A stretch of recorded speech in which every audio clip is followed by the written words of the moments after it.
Welcome to the Google Teacher Tribe podcast, your source for the latest news on Google for education, tips, tricks, and teaching ideas you can use in class tomorrow.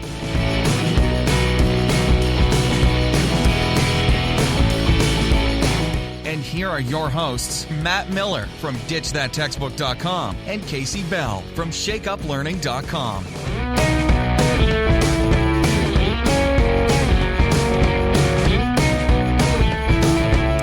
Tribe. So I got to tell you, one of the most fun things for Kasey and I, now that we've started doing this podcast, is getting to connect with you guys like face to face in person. And sometimes we go someplace and we get to talk to people who listen to the podcast. And it's really interesting to see the things that they remember from certain episodes. It's like they pull little details out that I'd kind of forgotten about that they remembered. And we just recently had one of those moments that totally made me and Kasey's day. And that's safe to say, Kasey? Oh, yeah, absolutely. It was hilarious. Yeah. Okay. So what happened was we had Jeremy Badner from Michigan was part of our Google Teacher Academy class. And so I think we mentioned, wasn't it just like off the top of our heads or in the outtakes or something about camping out in front of Google and how we'd probably get in trouble for doing that? Didn't we say something like that? I think so. Yeah. So anyway, the day that episode comes out, what happens? We get a tweet from Jeremy, and it's this picture of like the Googleplex. And then he has drawn in two little figures and a campfire and put our heads, like pictures of us, our heads onto these little figures right out on the lawn of Google. So we are like roasting marshmallows, I think, right out here on a little campfire right out in front of Google. It's hilarious. I can't stop laughing. Sorry. Yeah, Jeremy, thank you. You made our day. Yes, we would probably camp out at Google if they would let us. It would be super fun, and we would be super excited to do it. Yes. But this image and the creativity that you put into this, dude, was just hilarious. Yeah, it is. It's awesome. So we've taken the picture and we've put it into the show notes. So if you want to see what it would look like if Kasey and I camped out on the lawn at Google, then go check that out. So yes. Yeah, good stuff. So speaking of the show notes on our episode today, what do we got, Kasey?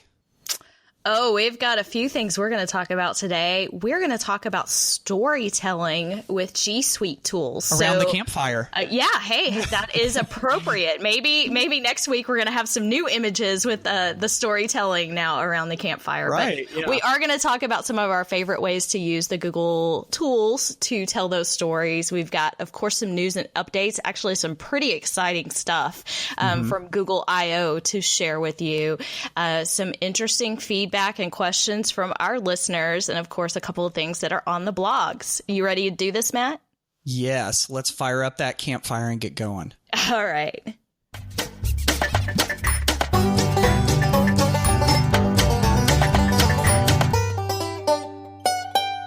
Okay, Tribe. Google has given us a lot of information and a lot of content for today's news and updates section. So from the Google I/O conference, we got some really exciting announcements. Matt, what is one of your favorite announcements? Well, I've got this Google Home, and on my phone, I've got the Google Assistant. And so I'm kind of becoming more and more enamored with talking to my phone and having it work for me. And so they've released a whole bunch of new features to Google Assistant. And so some of the things that you can do, like with my Google Home that I have sitting in my office, I can actually have it make phone calls for me. I can connect it by Bluetooth to different devices. They're working on something where you can actually type to interact with your Google Home and your Google Assistant. And it's even working on something where you can it'll bring up proactive notifications, like it'll tell you things without you asking it that it thinks that you need to know. And so, I mean, aside from just all of the cool stuff that this is and all of the ways that it can be helpful in your life, this makes me think of kind of a bigger question of, Google Assistant, Google Home, having that kind of like artificial intelligence available at your fingertips.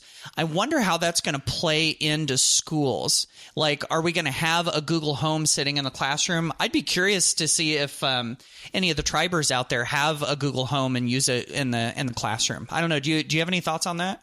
That's a great question. Actually, on I think it was on my 17 Things to Learn in 2017, I had sort of the idea of what if you could use the Amazon Echo to take attendance in your classroom and just say, Alexa, take attendance. I was like, I don't think we're that far from devices being able to give us some uses in the classroom. I've had some conversations with some teachers, and it's definitely not designed for that. It's designed for personal use at this point. But I think we will eventually get some crossover. And I just wanted to note, too, the Google Assistant is actually a mobile app, so you don't have to have Google Home to access this. In fact, I have it on my iOS device, so you don't even have to be Android. If you're curious and you want to check it out, just sort of that assistant. And y'all have heard I don't get along well with Siri, so I'm going to see if I can get along with the Google Assistant here. I was going to say, does this make Siri jealous? I don't know. Siri said something about when the crow flies today, so who knows? Wow. Okay. That's crazy. So, but yeah, I think I'm curious to see where this all takes off. Just, artificial intelligence in general and how it plays into the classroom. So that's one thing from IO that definitely caught my attention. Okay, the next thing on the list is what really got me excited was the announcement that we're going to have augmented reality as a part of Google Expeditions.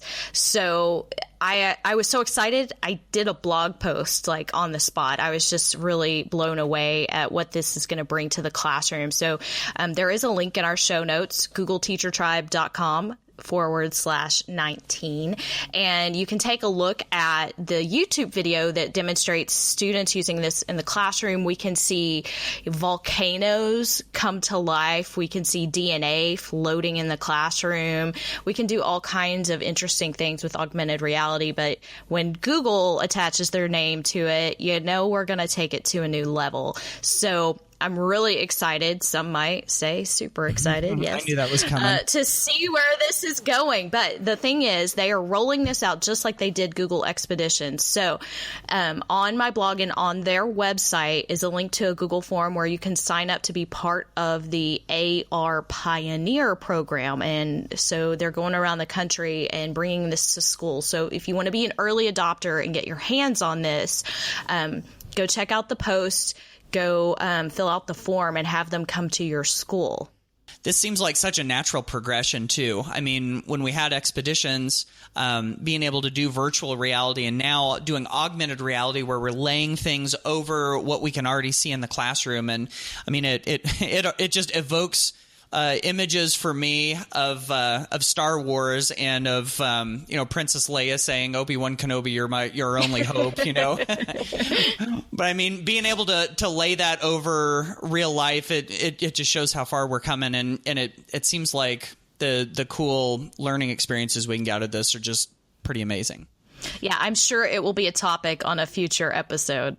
Oh, yeah, definitely. So that one's cool. Now, there's a little one that caught my eye also, and that was the Smart Reply to Gmail. So Kasey and I have been using Inbox by Google to do our email for a while now, and Smart Reply is something that we've had available to us. And basically what it does is Smart Reply opens up whenever you open up a message, and instead of clicking reply and typing your response, it gives you a couple of suggested replies. So it thinks, okay, what would be a potential thing that they might want to answer with to this email? And then you can just click that button and hit send, and you can be done without having to type it. And Kasey, you and I were talking about this a little bit, and I haven't used Smart Reply very much. I don't know. I guess I like to customize the stuff that I say too much or something, but you've used it a little bit, haven't you? I have, especially for those sort of standard things that we say all the time, thank you, or what's the thanks for doing this? Yes, I can be there. Even the automatic replies to calendar invites and things like that. You'll, sort of picking up. It's that smart reply, that piece that is trying to figure out what your answer might be. And it does come in handy, especially for those things that don't require a lengthy response. People you communicate with a lot that you don't necessarily have to, provide a lengthy response to. Mm-hmm. And I'm all about saving time because my inbox just gets out of hand so quickly. Yep, absolutely.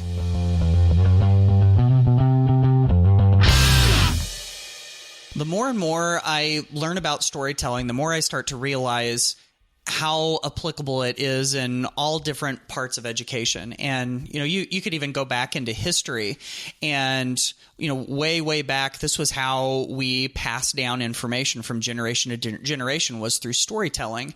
And I really believe that our brains are wired for it. Whenever someone starts to tell us a story, instantly, most of the time we just perk up and pay attention. And so I think this is one of those great tools that we can use in the classroom to be able to pull kids in and also to be able to help our learning be sticky. And thankfully with G Suite, we've got all of these great tools and all of these great options that can make this storytelling. Woo. All of these options, I'm going to try that again. They can make storytelling really come alive.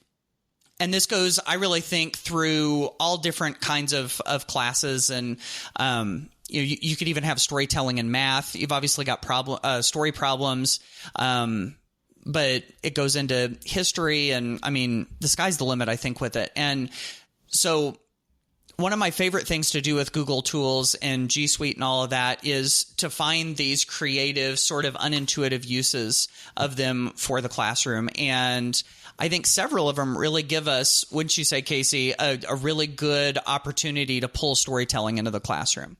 Absolutely. And, the whole digital storytelling, I feel like that was a hot topic several years ago and is something I used to present a lot on. And the options now are just so much more vast and easy and web-based that it's sort of a no-brainer, I think. And like you said, it's cross-curricular. You can tell a story in any shape or form across any subject area. Tell, retell, invent, get creative. And I think it just taps into so many of the 4 C's and so many other of those really important skills. And it's a lot of fun. So I think we probably could go on and on with this list of tools and the ways that we could use these, but we're going to try to keep it short today. So Matt, what is one of your favorite ways to tell a story with G Suite? Oh, I've got to start out with my absolute favorite one, and that has to do with a way you can use Google Drawings. And I know we've touched on Google Drawings some in the past. If you're not super familiar with it, it's kind of like a digital poster board or a digital sheet of paper that lets you create images. And one of the neat things about Google Drawings is that you can add images like pictures through a variety of ways, and one of those is by taking pictures on your webcam. And so I've seen this, and actually I've got to give a shout out to Mike Petty up in Michigan, because he was one of the first ones that I saw doing this, and I just loved telling people about it and then taking lots of different sort of spin-offs of this idea. But he would have students take pictures with their webcams and then turn them into kind of like comics or comic strips. So one of my favorite ways to do this is just to have a Google drawing and then take 4 different pictures, just through the webcam. And, of course, the kids love to be able to take selfies with cameras. That's kind of their first probably impulse. But if we can show them that we can use those webcams and we can step away from them and then actually kind of like pose for a scene and act things out. And if we do that a number of times and put those pictures onto the drawing, the other nice thing about that is that you can use the shapes in Google Drawings, and under the callouts, there are speech bubbles and thought bubbles. And so now we can take those and lay those on the top of the pictures of our students, and we can basically turn it into a comic strip. And then, of course, you can also spin off of that and pull in Bitmojis if you have access to those. You can pull in some of the photos, the fair use photos that you can do through an image search in Google Drawings, stick those in there. There's lots of ways to remix this, but it is one really cool storytelling medium that I think we can use. I have to tell a story about using comic strips in my classroom because that was really an eye-opening experience for me as a teacher. So this was years ago, but there was a read, write, think tool. It may still be around. It was very simplistic, but you could easily create a little comic strip.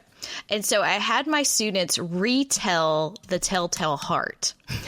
Edgar Allan Poe in a comic strip. Okay. So yeah, I was already pushing the bounds a little bit there. But what was interesting is because it was so limited in what it actually had in terms of characters, you could only use the ones they had there. That the students had to get a little more creative with it. So sometimes I think there is power in limiting as well as opening things up. But most of them chose this like dinosaur to be the old man, and so they turned this deep, dark story into a comedy. And so it just created all these teachable moments. And so, I think storytelling just can really open up some interesting conversations and ways to talk about, obviously I was a ELA teacher, but I think it just can shift possibilities of what you think it can do in the classroom. Yeah. Oh, that reminds me of that YouTube video of like the dark twist on Mary Poppins. Have you seen that? Uh-oh, no. No. Oh, that's what that made me think of, where they like change the music. And I mean, this goes to storytelling too, how much music and other influences can really change how the story feels. And yeah, they turned it into like a horror movie instead of a kid's family movie. So that's anyway, great. I've got to look that up. Yep. You're gonna have to check that out. So anyway, that's one that I absolutely love. Okay, sorry, I'm getting us off topic. I am going to share one of my favorites, which is called Doc's Story Builder. And so Doc's Story Builder is just this little web app. But what it does is actually amazing. It mimics the collaboration inside a Google document and turns it into a video. So when you click on the Get Started button, basically you set up your characters, and each character gets the little cursor, the little flashing cursor that shows your name like you see in Google Docs. And so you create all of those names and those cursors there, and you can tell all kinds of stories. Now, you have probably seen some Google commercials that mimic this idea. I remember several a few years ago that were pretty hilarious. The Hall & Oates one, like as they were writing the song, what was the name of that song? She's a Man-Eater was one that was popular. So as you input the names of your characters, then you get to decide who types what, who deletes what, who rewrites what. And so it's really sort of showing a collaboration and process, which can tell a story in a whole new way. I have a fabulous example that I have linked in the show notes. And I just love this because it's a science example, which a lot of people don't automatically think of how to use this in science, but it tells the story of the atom. And so what they did was they actually created characters, and in the character name, they have all of the major voices who discovered the atom and defined it. And so it goes all the way back. And what they also included was the year with the last name. And so as it tells the story of the atom, you see how the definition evolved over time and who had input in that change. And so I think it's a very powerful way to sort of tell that as students are learning about the atom and learning about the scientists who helped discover it and define it. Yeah, I love this tool. This is so much fun. I think it's great for dialogue. The example you gave wasn't exactly a dialogue example, but I think that's kind of what it was made for.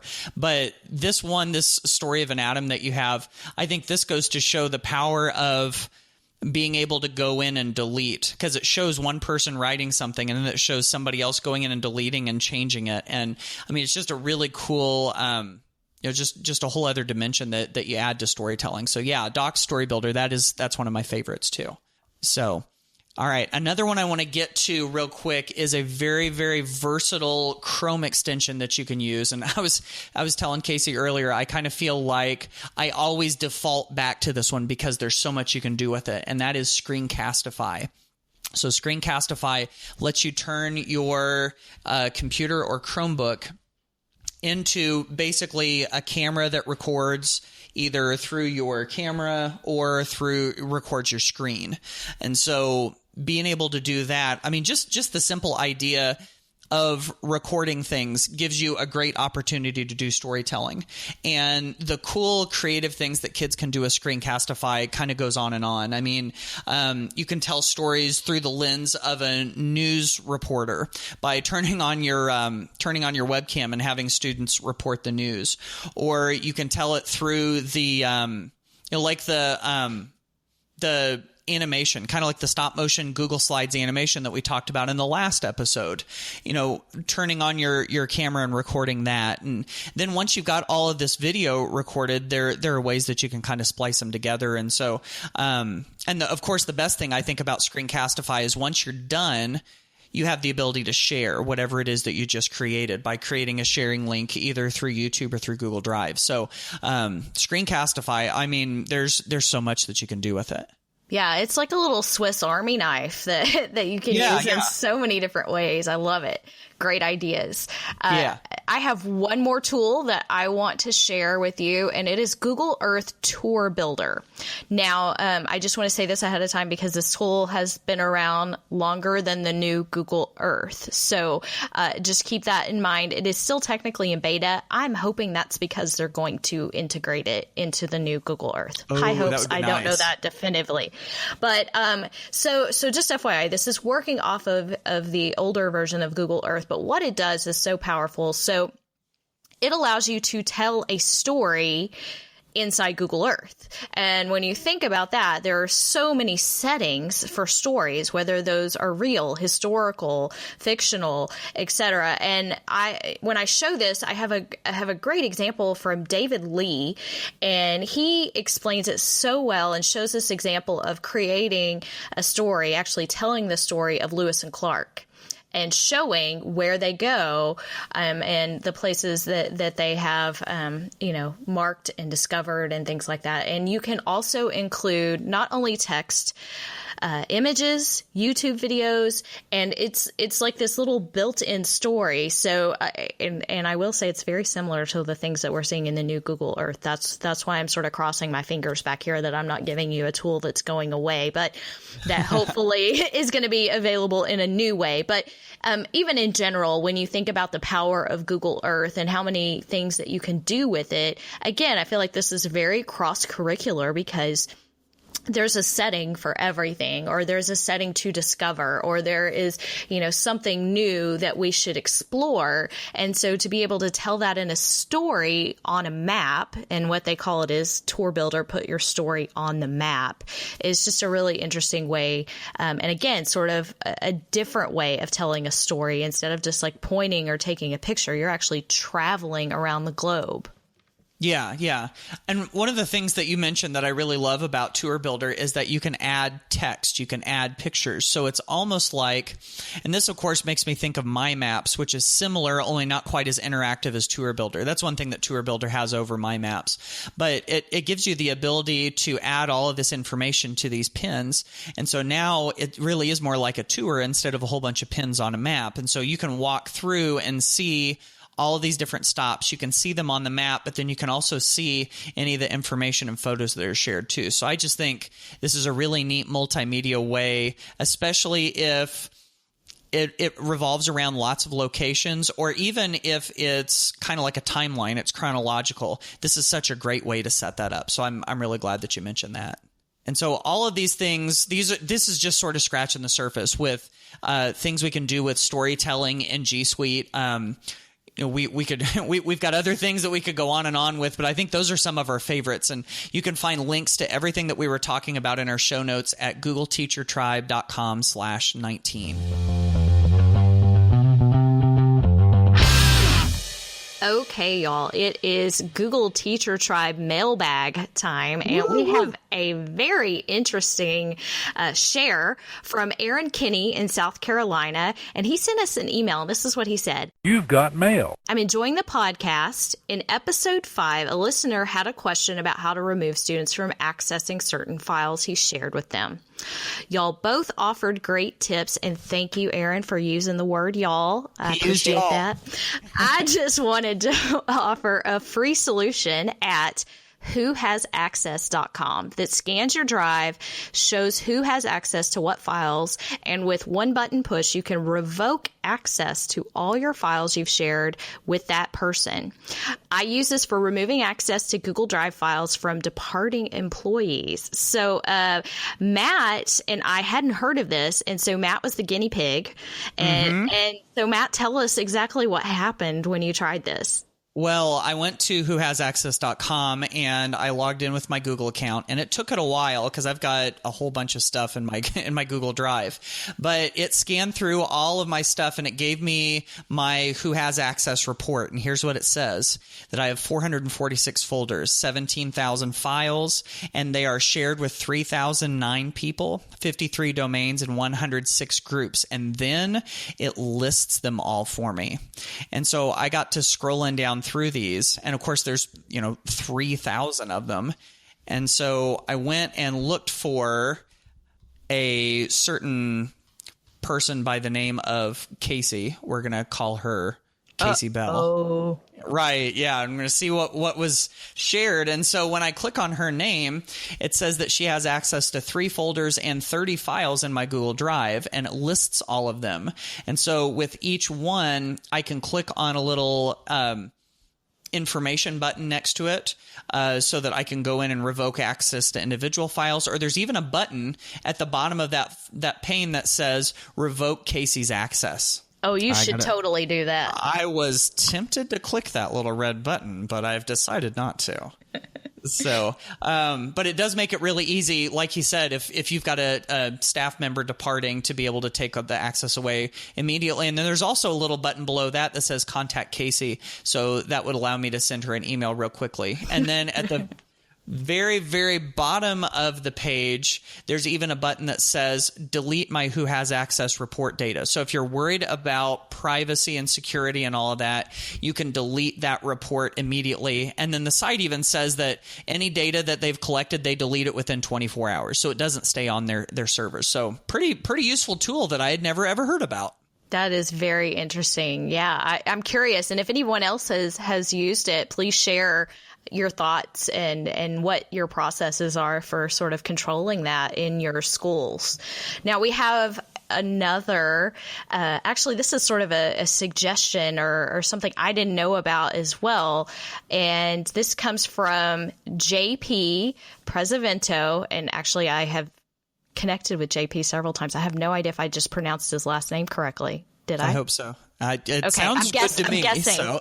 I'm guessing. JP, I'm sorry if I said it incorrectly, but JP is in St. Louis, and he gave us a speak pipe, a little voice message that you can leave on our website, just FYI. And so, JP, take it away. Hi, Matt and Kasey. This is JP Presevento from St. Louis, Missouri. I just finished listening to episode 17 of the Google Teacher Tribe podcast and was # super excited to hear Matt share the power of automatic substitution in Google Docs.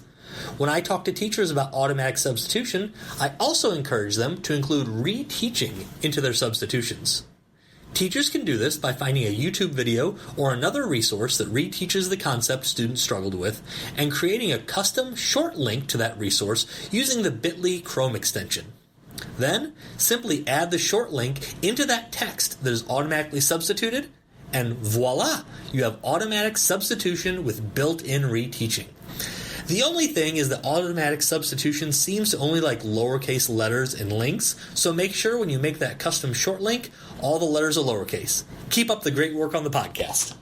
Very good. Thank you, JP, for that. And yeah, that's kind of playing off of that automatic substitution tip that I gave here just recently, which is kind of a cool thing for being able to to be able to write out things that you commonly write to students by just typing a couple of characters. And really love his idea for adding in video links. And so I think he called that reteaching, where if you want to leave a student a comment, but you don't want to type the whole thing out, you just put it into this automatic substitution. And if you copy a short link to that, to a YouTube video that explains it, then automatically that's embedded into that comment too, which I really like. And that's one really good way for providing student feedback in that way, I think. That is awesome. I love that. And it really just sort of sparked another idea. I had sort of forgotten about Kaizena. And I don't know how many of you are familiar with Kaizena. It is an add-on for Google Docs. There's also an extension.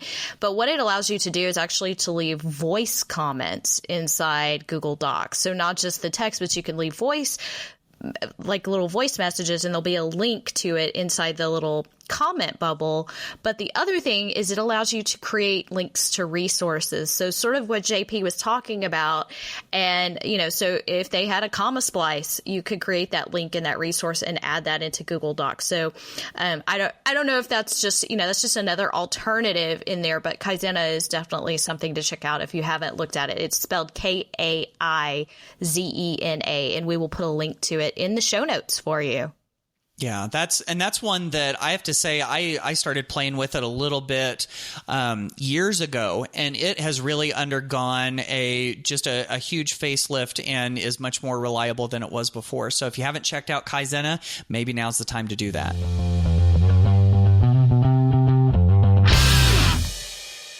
All right, so it's time to go on the blogs. And Kasey, you've got kind of like an epic blog post with like a big, cool resource to share with people today, right? Yes. Well, I have something that I hope everyone finds useful. So with Google Drive and G Suite in general, we have these amazing ability to share and collaborate. But especially when you're in your G Suite for Education account, all of the different intricacies of sharing can get really complicated. And especially when I'm training new users, like I have struggled with how to explain this. And so over the years, I developed this sort of guide to Google Drive sharing, and I decided to update it. And so it has turned into a 15-page PDF that you can get for free on my blog. But I just want to tell you what is in here, because you may already be like, oh yeah, I understand everything about sharing. Well, first of all, I go through the basics, and then I go into the advanced sharing and talking about all of those different levels, which I break it into 6 different levels, from private all the way up to public. And so just sort of trying to help people wrap their head around all of those different things and reasons to use each of those. So then I will go through the 3 steps of sharing and all of those levels, as well as explaining what they can do and choosing the types of rights, the viewers, the commenters, the editors. And then at the end, I also talk about how to restrict rights, change owners, set expiration dates, and the limits that you have on sharing. So there is some advanced stuff in there. It definitely starts out basic, but one thing I want to say is that this is a free download on my site. I do have copyright on it, but feel free to share this internally. I'm not trying to keep this from people. I want this to be of use. So if you want to share this with your teachers, please feel free to do that. Or if I know a lot of teachers still like to print, and if you want to print this, you have my permission to share this. It is just a resource to help. That is my intention. I am using this in my own training, and I just wanted to make it available to you. So it is something, just as a teacher myself, that I've struggled with how to explain, and I just wanted to create a resource that was available for people to help them understand that. Yeah, that's awesome. That's something that I always feel like I'm learning new little intricacies of Google Drive sharing. So I think that's definitely a resource to check out. So now I got to write a guest post on Alice Keeler's blog. So if you could go to alicekeeler.com, or of course we've got a link in the show notes at googleteachertribe.com/19. And I wrote a post on her blog recently called Get Back to Teaching and Learning, or 5 Ways to Get Back to Solid Teaching and Learning, kind of the same idea there. And so I talked a little bit about how so often I go to schools and school districts and conferences, and we get so focused on our technology and the tools and what they can do that sometimes we've missed out a little bit on the pedagogy and the craft of teaching and learning. Something that I suggest is that instead of thinking about technology and then what can we do with it, let's think about solid learning, solid teaching and learning, and how can technology support it. And I just happened to be putting on a conference. I've never done this before. This is kind of a new thing for me. It's going to be called Ditch That Conference, and it's going to be held in Indiana in September. We've got all the details. Actually, you can find them at ditchthatconference.com, but you can also attend virtually. I'm going to have all of the videos of the sessions available on a site that you can access if you get a virtual ticket to it. What? But that's basically, I know, right? Isn't that amazing? Cool. Yeah, I like it. Yeah. We're going to have this cool event, and you can show up and be there virtually. And so anyway, that's kind of the focus of this conference. And it's just led me to think even more about how can we get back to the basics, that foundational stuff about good teaching and learning, and then let technology support that instead of getting the focus in the wrong place. So that's kind of that's the idea there. No, I totally agree. And I think even though both of us share so much of just little tips and tricks, and we do want to make teachers' lives easier. And I think that it's a hard job to be a teacher. And, we just want to support you in every way that we can. So mark your calendars for September 8th. That is the Ditch That Conference. And I know I will be marking that on my calendar as well. And it seems we've already mentioned Alice once. Seems like we need to mention her again. So why not? We can't make it through an episode without talking about our friend Alice Keeler. So I am teaming up with Alice to do a Google Classroom conference in Texas. It is, it's called Don't Mess with Google Classroom. So we will be putting together an entire day of Google Classroom related sessions. So Alice will do an opening keynote. I'm going to do a closing keynote, and we have a call for presentations that is open. So this will be in Richardson, Texas, which is about 15 miles north of Dallas, so in the DFW area. Come to Texas. It's pretty nice in October. So we are doing this on October 21st, not the 17th. October 21st. Yes. October 21st, 2017. Don't come on the 17th. Don't come on the 17th. Oh man, it's been one of those days. So anyway, we've got the link in the show notes. We have a call for presenters, and guess what? If you get accepted as a presenter, you get in free. So come see us in Texas. We promise it will not disappoint. Don't mess with Google Classroom.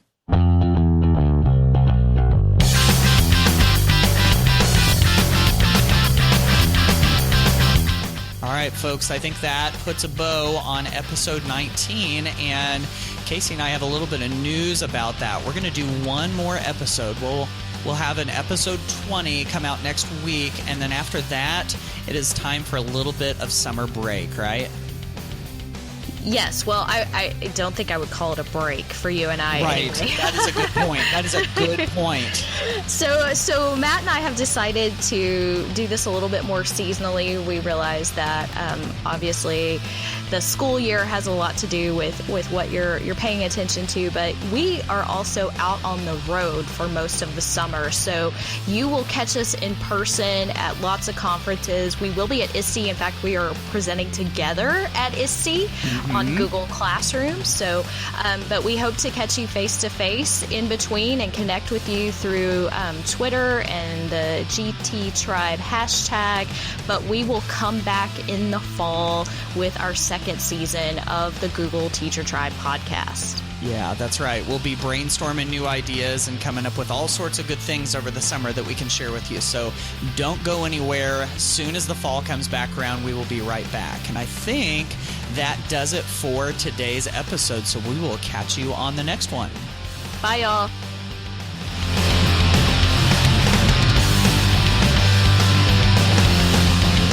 Thanks for listening to the Google Teacher Tribe podcast. Keep up with every new episode by subscribing on iTunes, Google Play, or Stitcher, and by visiting GoogleTeacherTribe.com. Get in on the conversation on Twitter by using the hashtag GTTribe. Until next time, keep harnessing the G Suite power, and may the Googles be with you.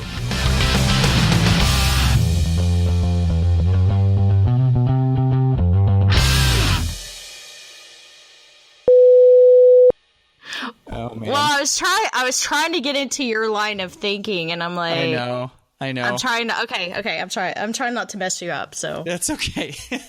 That was hilarious. I'm looking at what it says on there, and I'm like, play that. I'm thinking funky music. Play that. Yeah. Play that funky music. Why? Yeah. Oh, exactly. Lord. Now there's some outtakes. All right. Yes, exactly. We've been a little dry on them recently, so. And we'll make up for it today. Yeah. Are you sure it was just coffee that you had in your coffee today? I don't know what Starbucks put in there. Sorry. It's been a rough week already. Yeah. Oh my goodness. Okay. All right. So we'll talk about this instead. Because Okay. my other thing just was not working. It was not working. So. Sorry, Chris. There you go. All right. Oh, man. I literally was crying. I was trying. Yeah. I don't know if you've ever heard me when I laugh hysterically. It's really annoying and it gets really loud and squeaky. And I was trying not to do that. Trying not to squeak. I squeak and then I can't breathe. And then it just gets worse and worse because other people just can't believe that noise is coming out of me. So I was trying really hard not to do that. Yeah. Oh my goodness. That's great. Oh man. Okay. I'm good. Yeah. I get.